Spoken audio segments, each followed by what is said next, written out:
A year ago, I was in my department head's office informally proposing my topic for thesis research. A couple of weeks ago, I graduated with my master's degree. Seriously, I'll go get the diploma, let me show you. I mean, they don't actually give you the diploma when you graduate, like, because no one does that these days. But, you know, I have the thing and it says, like, congratulations, you actually graduated, good job. So, I graduated. I swear, I finished my thesis. I have defended. I didn't go into the thesis writing process with the intention of finishing within a year, although it did sound appealing, but I actually wound up finishing the research and the writing in less than a year. Some of the decisions that shortened the process were intentional and some were accidental. But how did I do it? Well, it really boils down to 5 main tips, which I'm going to share with you guys right now. And keep in mind that this includes both the research and the writing. So if you haven't started your thesis at all, this video is perfect for you. And if you're already working on your writing, that's cool too. Some of these tips are more general. Stay tuned for some of the later tips, especially which focus a little bit more on the writing aspect. The first tip, which really only applies if you haven't started your thesis at all yet, but it is extremely important, pick an interesting topic. Hopefully, if you're getting your master's or PhD in this field, it is already something that interests you, but obviously there are certain subfields that some people find more interesting than others, so make sure you pick something that really is captivating to you. The more interested you are in this topic, the easier it'll be for you to research it. I know this seems obvious, but I've seriously had so many friends start a thesis because they think it'll be something easy, but because it wasn't interesting to them, it actually wound up being way harder for them because they just weren't motivated to work on it. And you can get pretty creative here. I mean, my topic was comparing the text messaging habits of native English speakers and L2 English learners. I think text messaging is interesting, and as a linguistics major, I have the power to just create a survey about texting and gather data about that. And guys, science is weird. I don't care what field you're in. Like, let's just look at what weird thesis topics people have come up with. Look, there's a lovely article on the 30 most bizarre research topics. Booty calls, the best of both worlds. Mosquitoes like cheese. Okay. The research also showed that these mosquitoes can be attracted to Limburger cheese. Oh, because it shares characteristics with a whiff of human feet. Okay. Oh, that's actually, yeah. See, that's interesting because it helps them find a synthetic bait for traps. See, science is weird, people. Propulsion parameters of penguin poop. Now that's a good title. That's a good alliteration. I'm proud of that one. Cocaine on bees. Lots of weird studies about... this is from my school! Oh, that's so interesting. Okay. So yeah, you can see that people come up with some pretty weird topics. So what I'm saying is get creative. Do whatever it takes to have something that interests you as your topic. My second tip is to have a simple data collection method. I've found that surveys are really, really convenient, especially because they can be distributed online. There's a great Facebook group called Give Me Some of That Sweet Sample Size for this survey. I heard that some people found my survey through there. I asked specifically for non-native English speakers, and one of my Turkish friends shared the survey with all her Turkish friends, and I woke up the next day and I was like, I have 10 or 15 new responses from Turkey, so I was super grateful to her. Post your survey online and it'll go wherever the internet takes it, which can be anywhere. But obviously a survey isn't always ideal. If you are working with a population that doesn't have access to the internet, for instance, the power of the internet isn't on your side. You can still have a survey, but the internet advantage isn't there anymore. A lot of the time surveys are fairly contrived, so it's not as reliable as getting authentic data. Especially in the field of linguistics, it's nice to have authentic text messages, but there are cons that go along with that as well. You know, getting access to people's private text messages is really hard. I found a pretty good article about the pros and cons of using a survey. I'm going to link that in the doobly-doo for you guys. But yeah, definitely think about the different benefits and disadvantages of what kinds of methodologies you're considering. Something else that you can do is take advantage of databases that already exist. Something that I did to make my survey items a little bit more authentic was I actually reached out to a published linguist who had gathered a really large corpus of text messages, and I asked her if I could use her texts in my study, and she said yes. Thank you so much. But that made my survey creation so much easier because I was able to ensure at least some linguistic authenticity. Obviously, there's still some cons. I mean, it's not like someone's actually sending these texts themselves, but at least they're evaluating something that isn't just in my own texting style. It's in other people's real authentic texting styles. I've had friends of mine mention that for their thesis, they want to use pre-existing data that we already have in our department from tests that students have taken before, essays, things like that, which really cuts down on the data collection process. So that's a really good idea too. See what your department has at your disposal. Something else that can make methodology a lot easier is replicating a study. I know that kind of sounds cheap sometimes. I remember being really concerned that my idea was going to be too similar to another idea, but my advisor kept telling me, no, it's okay. You can do something similar to what someone else has already done. In fact, sometimes it's encouraged to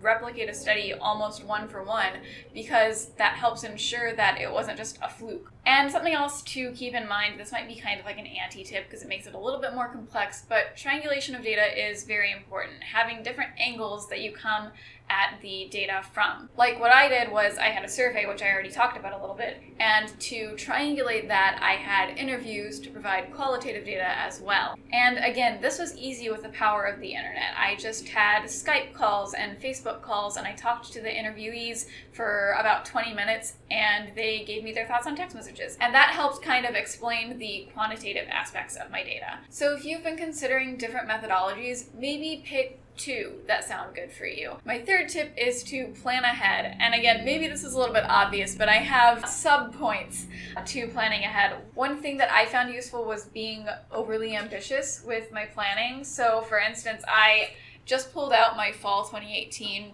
planner to kind of see what I originally had planned. And I'm looking through here and let's see, what was it? Fall break. This is still really funny to me, I'm sorry. Thanksgiving break of the fall 2018 semester, I thought I was going to analyze my data. That did not happen at all. I was actually not analyzing my data until like January or February. I started out with a very optimistic plan, basically finishing my thesis by like February or something, and that way when things happened, when school got to be a little bit too much or when there was an emergency and I didn't get to do the things that I had planned, I could push things back a little bit. So don't plan too much because your plan probably will fall apart. My advisor actually gave me this really awesome reverse checklist thing, and it was super helpful. I mean, it has basically every possible milestone for writing your thesis, and what he suggested was put the latest possible date that you can defend your thesis and work backwards. So, we started with deposit your thesis, April 26th. Okay, 2 weeks before that is the format check, so April 12th. Then 3 weeks before that, you have to defend, so that's April 5th. And so forth until we found out when I absolutely have to start on things. And you can see on here that I actually had some more ambitious dates in pink. Some of those I hit, which made the green dates a little bit more chill. Some of them I didn't hit, and I wound up actually defending my thesis on April 5th. Keep in mind when the last possible date is, but like I said, don't say I'm going to do it at the last possible minute. Save that as a last resort. Also, schedule your classes wisely. I only had 2 classes during my spring semester, my last semester of grad school, and I feel like that really helped. I didn't have to focus on as much class stuff, so I actually had Tuesdays completely free. I spent Tuesdays just like working on my thesis. So definitely schedule yourself some time to work on your thesis. And lastly, know your limits. When I was planning, I didn't schedule very much time for writing at all because for me, what comes naturally is writing. So you can see on my checklist here, I basically spent a month and a half writing my chapters, which to some people might sound crazy. And if that sounds crazy to you, schedule more time for writing. Maybe you're better at data analysis, and we'll talk about my struggles with data analysis in a second. Do whatever you need to do to make yourself not feel miserable during your thesis writing process, and recognize that your checklist isn't going to be the same as everyone else's, and that's fine. Okay, my next tip is kind of a bummer, but if you're trying to get your thesis done in a year, it's pretty much necessary, and that's take advantage of breaks. I know no one wants to work on breaks, but you can get so many things done during a break if you try hard and believe in yourself. I personally worked through my fall break. I was planning on analyzing my data, which, as I mentioned earlier, did not happen, but I started my Skype interviews during fall break. I also worked on Skype interviews during Christmas break. Spring break, I was finishing up my chapters, and I mean, some weekends I didn't really do anything entertaining. I just sat there and worked on my thesis. So yeah, it's lame. And I mean, if you don't want to work on breaks, more power to you, but it might be hard to finish within a year. For me personally, I get a lot done in big chunks if I just sit down and work for like 6 hours or something. That's how I get things done. Maybe you're the kind of person who gets things done if you work for an hour and then go back to doing something else, and then work for an hour and go back to doing something else. And if you're like that, that's fine. Schedule in some time to go to the library during the week or something, and then maybe you can have the weekend to yourself.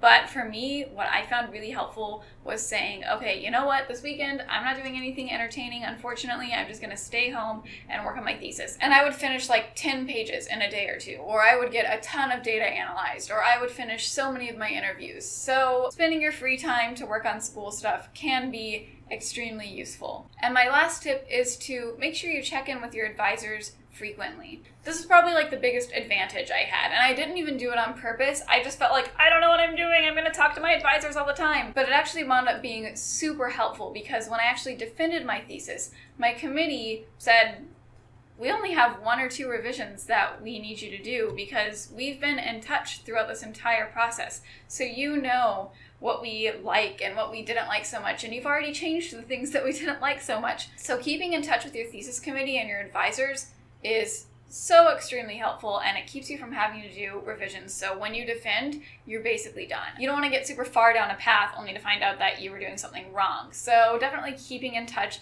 with your committee is super helpful. And keep in mind what other resources you have on campus as well. At UIUC, we have a linguistics data analytics manager, and she was tremendously helpful for me. I didn't know anything about stats. I didn't know what an ANOVA was. I didn't know what Tukey HSD was. I didn't know F values, P values. I mean, I kind of had an idea from reading other studies, but I did not know how to do it myself. I was like, I averaged out the numbers. Is this right? And she was like, no.